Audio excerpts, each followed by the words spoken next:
Hi there, folks. Welcome back to Mossy Roots Farm. So this is a fall grazing adventure. So this was my datra field, I'll call it. It had a bunch of datra plants in it, and it doesn't look too good. Now, there was little bits of grass, and the cows did eat that. But I think I got to move these cows today. I'm looking, I'm hoping, kind of praying that I could leave them go, because we just got a boatload of rain, and this soil is, it's not soggy, but I am up on a hill. Like fairly easily, oh, that's a terrible shot, dent the earth with my foot fairly easily. So I know it's pretty stinking wet. Now, my dilemma is, do I allow the cows to graze everything one more time, like this over here, or not? If I do, I'd just basically be clipping the tops. And what a lot of folks mean by that is something like this, where they'll clip the tops of this plant, and bugs are flying around my mouth. And that's what they call clipping, at least in the non-mechanical sense. If you're talking mechanical clipping, that's usually like cutting it with a hay rake or a mower or something. But my thought is if I graze the cows again, leave this too low, I will have no storage reserves for fall and winter. And then in the springtime, I have to wait an extra week, 2 weeks, 3 weeks, however long it takes for the grass to grow again and grow healthy again. However, if I don't graze this, I have to start feeding round bales right now. So it's a balancing act of, do I feed round bales or do I feed grass? And then in the springtime, do I feed round bales or do I feed grass? Now, I did just cut a tree over here, and there's a little bit of grass that the cows can eat, but that's not going to suffice them for, you know, any more than maybe a day if they stay in one place. They did miss a few patches, so I might just let them go one more day. But this is why I say so much adaptive. I do not, like, if this was a perfect world, I absolutely positively do not want to graze this right now. This is looking really good in comparison to where it was this spring and all summer. So I don't want to graze it, because I know if I graze it, I'm going to hurt the soil. I'm going to hurt the plant life. I'm going to have less growth in the springtime. But the problem is this dry enough? Is this ground here dry enough to get a tractor in here for a round bale?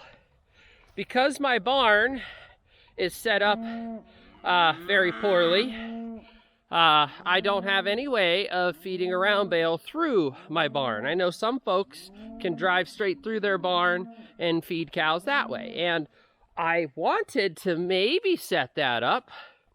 You know, this lower side of the barn here, if I notched a hole in this wall, let the cows go in that way, and they could be in the back side of the barn here, then I could drive through, because there's a door right there. I could drive all the way through, put a round bale down. Heck, I could almost do that with a lawnmower if I really wanted to.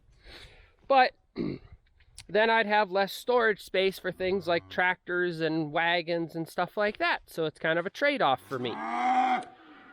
But if I get the get a tractor out here right now, I'm going to get stuck. Now, yes, these are easily movable, these feed rings. But I'm going to get a tractor stuck if I try and get it in here. And if I don't get it stuck getting it in here, how much compaction do you think I'm doing on the rest of the property? Now, I would be using my littlest tractor that I have, so that there is less compaction than my rather large tractor. However, it's still compaction. So it's one of those trade-offs. Like, what do you do?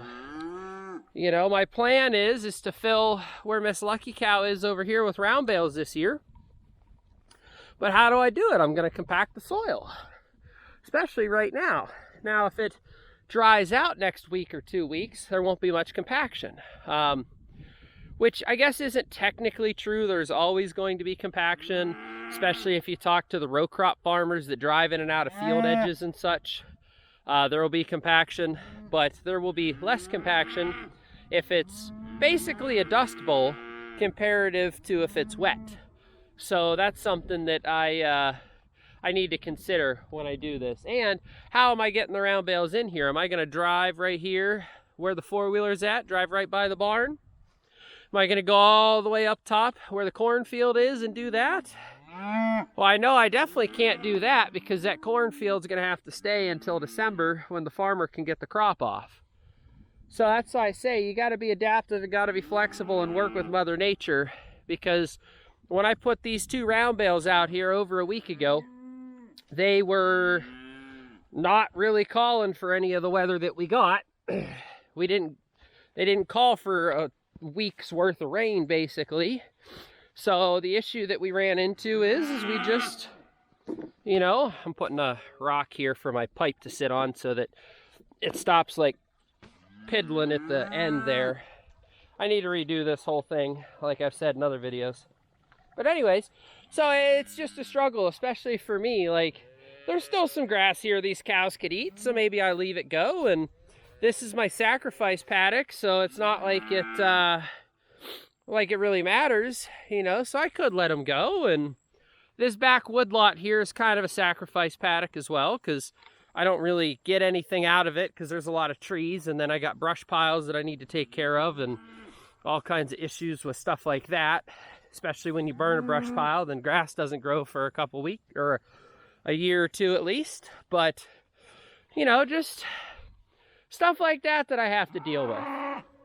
You know, and now they're stripping all of the leaves off of the ailanthus.